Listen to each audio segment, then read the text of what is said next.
We're very excited to have this event here and welcome Cedar. This is really what the engine shed was intended to facilitate. The whole principle of the engine shed is to try and inform our future by looking to our past. And I think as we look to facilitate a just transition for the built environment, having these discussions is really important. So welcome and good luck. Madin Va, good morning. My name's Tom. We were trying to connect with as diverse a group of stakeholders as we could reach through our network of networks. And in those conversations, you know, I was asking people how they felt about the just transition, and what people told us, what you told us, was pretty consistent. You said, look, we understand the problems, we know most of the solutions, we're bored with being consulted, and we're really frustrated about the slow pace of delivery. Our sector is super siloed. There's loads of people doing really fantastic stuff out there, delivering the transition, but they're just not well connected to each other. Too often people are repeating what's been done before and working in parallel with others without knowing it. And for delivery, that's just not efficient. The just transition in construction and the built environment is a team sport.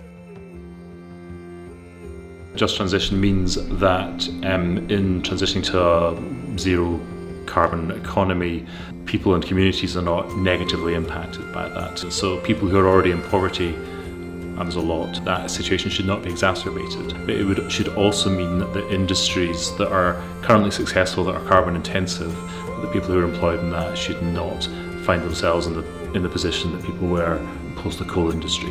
I think one of the most important things in delivering the just transition is collaboration. It's not going to be just one thing. It's not going to be just finance or just policy or just health benefits. It's going to be making sure that there's a real interconnection between all of those aspects. How do we get from the present to a net zero future and bring everyone with us? Building resilient places that support well-being, that support the natural environment, that encourage community cohesion, that support local economies. I think these are all really important things that we need to be centering in our placemaking. Fast-paced, day-to-day, million Teams notifications, million emails.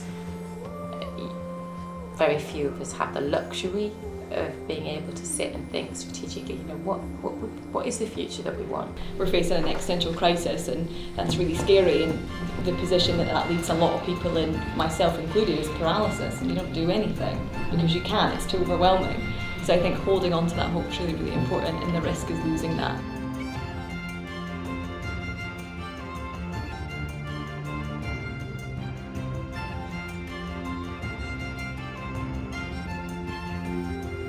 Tom's asked me to do perhaps what you might call the long view. The intensity of carbon in how we live and also what we build with has increased to a degree that is way beyond what anyone would perhaps recognise from not that long ago.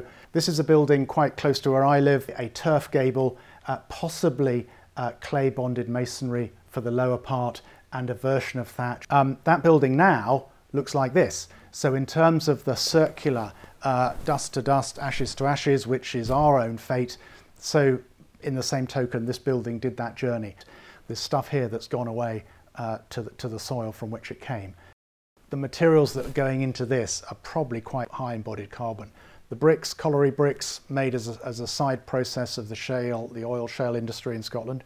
Cast iron roans down pipes, concrete, cement, and everything. So that is quite probably, in terms of carbon, reasonably heavy, but it's still with us. The carbon is now done. Knocking it down and building a lower operational carbon model, I don't think is the answer. I think the emphasis is on making better use of existing assets. I mean, that's the direction to travel. How much do you see this shift, this refocusing on retrofit and refurbishment coming in rather than new build, or is new build still? People still want a new build, but we've seen, I mean, we work nationally, not just in Scotland, so we're sort of seeing the new build work in city centre London sort of drying up now, and a lot of that's retrofit, and that'll sweep north, you know, but people do want a nice shiny building, I suppose. But there's no better way to save carbon than use what's already there, is there, you know, and refitting it. The replacement rate in Scotland of buildings is less than 1.5% per year. So most of their buildings that are going to have to cope with this scary future climate are already here. We don't know what the future's going to be, so we have to go for solutions which respond to the widest range of possible futures. Don't try and pick a winner. We have to think about flexible solutions which can be adapted and upscaled as time progresses and as we see triggers of change. We are all generally aware that a move to a just transition has so many positive benefits, not just for us in the immediate term, but in the longer term for our children, our grandchildren, future generations. How do we get that awareness raising out? How do we raise that awareness to others so that they see this as a good thing? Having worked with a number of communities on how to inform this behavior, you can't change behavior that easily. If we were to be able to change climate change attitudes and behavior, we would have solved a generational problem in one go. A lot of people live in boxes and they don't want to look outside of it, but that is the barrier. And also a lot of my friends who are now retired, they've got the money. Don't want to know anything else. They say, I've done my bit, I don't want to be involved anymore. Tell people what to do, they immediately come back and say no. But also we're in this huge epidemic of misinformation. So the minute we try and put out basic things on social media, they're hit back constantly with don't believe in climate change, COVID was made up, fix the potholes instead. Yeah. So how do you foster that change without telling people what to do, but when you are sharing information they're not wanting to engage with it? Do we use awareness raising to make it socially unacceptable to do stuff that is clearly detrimental to our future and other people's future? Is it alright to do that? I think you have to look at kind of positive examples of instances where there has been that behaviour change. So I suppose smoking cessation is probably a really good one and encapsulates lots of different elements. So you've got kind of higher taxation or cost on cigarettes. There's concern around one's health, and then there's technology, so vapes coming in. So that's a whole kind of system there working together to reduce smoking, and for all intents and purposes it's worked, and it's worked really well. That's in my opinion, the model that we should be using for kind of just transition, decarbonisation, reaching net zero. The whole way we do stuff needs to be reconsidered, but we haven't got time. We haven't got 30 years, 25 years to make those changes, and that's what an emergency is. When you've got an emergency, take drastic action. You know, it's often said that the first photographs of planet Earth taken from the moon, the so-called Earthrise photo, that's what kick-started the environmental movement in the late 60s and 70s. But in many ways, I find this image much more compelling. It was taken by the Cassini spacecraft as it was passing Jupiter. It turned around and took this photograph of planet Earth, and you can see that we're just this kind of pale blue dot isolated in space. And I think it's clear from this that no one is coming to our rescue. Whatever happens is up to us. And currently there are a lot of powerful people who'd like you to believe that technology has all the answers. I don't believe that's the case. I think technology has some of the answers, but we actually need broader cultural change. We need to leap right now to the next stage of our evolution. Our built environment is to a large extent a reflection of the way we see ourselves as humans. So if we take the view promoted by neoliberal economics that humans are basically selfish, savage individuals in a zero-sum game of survival of the fittest, then it leads to urban forms like this, very isolated buildings with very low levels of social cohesion. If, on the other hand, we took a more enlightened view of human nature, then I think it would lead to examples like the 15-minute city, modeling them on ecosystems. And what I mean by that is considering each element of that city as the equivalent of a species, and getting the resource flows to interconnect so that the waste from one part of that system becomes the input for something else in that system. The whole thing about placemaking and bringing people into that, into the towns to experience something and spend their money there rather than Amazon and getting stuff delivered and just click buy. Because I think, you know, that's one of the things that our town centres are kind of struggling with, because they're at a disadvantage. We can also learn from the way that nature assembles materials. So if you look at these shells under a powerful microscope, you can see that they're made out of these layers of calcium carbonate discs connected together with a flexible protein. And that gives it amazing resistance to cracking. At a chemical level, it's almost identical to ordinary blackboard chalk, but because of this microstructure, it achieves 3,000 times the toughness. For the last 4 billion years, climate and nature have co-evolved as a coupled system, and they're not going to stop doing that anytime soon. In my office we designed a house based on this idea, so creating a curved form to create a stiff shape, and then using layers of tiles very similar to the abalone. And in relative scale terms, this is thinner than eggshells. This could be built with a fraction of the amount of material of a conventional house. The interactions between climate and nature are, profoundly important in terms of how we understand and then how we address a climate-nature emergency. Life in soils actually regulate important parts of the climate system. For construction, a lot of the time, soils are just something that you wipe away to flatten a surface to then build on, as opposed to working with the grain of nature and and thinking about the processes that are going on under our buildings. We could be the first generation to witness the great return, the return of flora and fauna to our forests, the return of salmon runs to our rivers, the return of wildlife to the deserts, and a rewilding of the human spirit. All of that is possible, and to see our role as co-enablers of the flourishing of all life for all time. Do you think there are strong enough business cases that have been presented just now to alter business models and capital flows so that we can accelerate this transition? I think it's essential that we try to shift mindsets in our teams and with our clients right at the early stages. And there's an exercise that I've done with a number of clients that encourages people to connect with generations going backwards and generations going forward, and to expand your thinking to a sort of 200-year perspective. And I think there are very few people that would choose to have a degenerative legacy. So if you can combine an exercise like that with an explanation of the difference between sustainable and regenerative, I have found it's extremely useful at getting people on board with a more ambitious way of thinking. AI and all hype surrounding AI, do you see that technology really helping to drive the way forward? I think there are some AI tools that could really help us, what's sometimes referred to as genetic algorithms. So, for instance, if you've got a really complicated site, you really want to give everyone on that site a decent living space with a certain amount of natural light, a certain amount of sunlight. And that's actually a really complicated puzzle to solve. But it's the kind of thing that genetic algorithms can do very effectively. You can explore about 1 million different permutations in just a few days. The talk we heard today about regenerational stuff, that's very inspiring. It's amazing. It's a thing that we all want.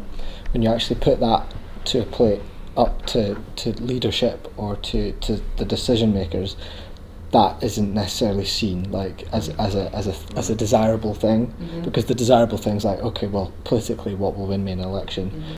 I think that's maybe the broader issue on climate change and perhaps just transition, is that these are long-term visions and we work in a cycle of 5-year periods. Sometimes we talk in terms that people can't see how it applies to whether it's their little organisations or themselves. It's almost like we're short-circuiting progress because we're not breaking it down into bite-sized chunks. What we don't have a great data vocabulary for at the moment is how we translate lots of technical stuff that sit in data analyst inboxes and engineers spreadsheets, how we translate that to help your arts background policy decision maker make really informed decisions.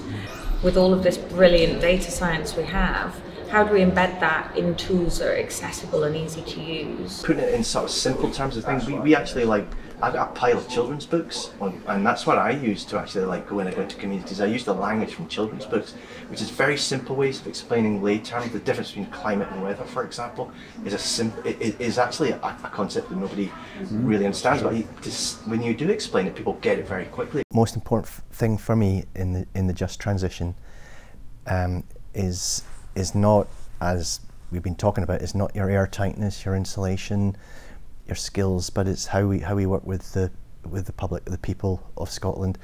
That's where the real crux of the issue is, Big believer in social sustainability, big believer in the best building we can have, or the best community we can have is the one that people love and use. But we need to be able to talk to people in a manner that everybody understands, that has respect and has trust. I think we're trying to be too sophisticated, too technological. All of these technological solutions fall down when they meet human beings. You know, it's the user interface which seems to be the problem. And I think then there needs to be some very focused sort of empirical testing of things. Like the BRE used to have their BRE house where they tested, you know, different ways of building a house for sustainability, but perhaps they didn't have a family live in that house for 2 weeks and see how these things actually worked in practice. So it's that sort of level of very specific, proper real-world testing things. The only way that we're going to be able to do what we want to do is to make lives better for people. Like, we need to give them heat and hot water, and that's not what's happening just now. If we now go in and try and participate with the community, they are so fatigued, they're just not interested in speaking to us.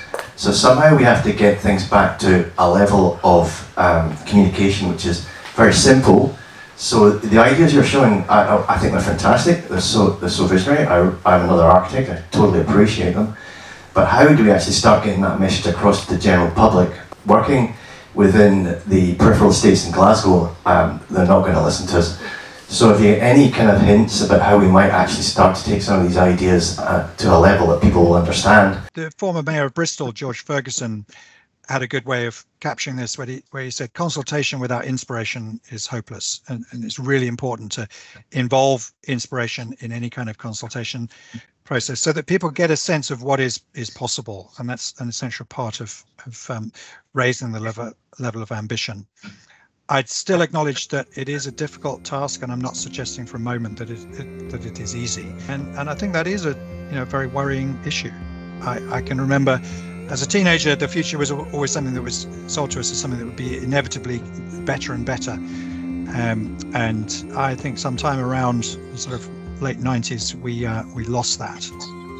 And so I hope that by practicing more unifying ways of communicating with each other, we might be able to restore that faith in the possibility of a positive future. I think we need to look at our current state, where we are, our future state, where we want to or need to be, and then that informs the action state. How are we going to get there?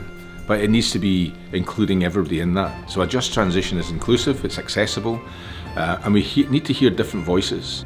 If we can map the landscape we're trying to cross, then by doing that we can create more visibility of that landscape and who the stakeholders and actors are within that ecosystem in Scotland here in the built environment, so that we can better connect for collaboration and for coordinated action. We're just going to invite the 5 facilitators to kind of capture all that wisdom you've been sharing, drawing out the key things from the different groups and the conversations that happened. Starting with some issues that were highlighted was the idea of false narratives and conspiracy theories, which also includes the idea of endless growth and how do you overcome that very compelling way of visualizing the future. It's not just telling stories, but listening to stories. Are we listening well enough?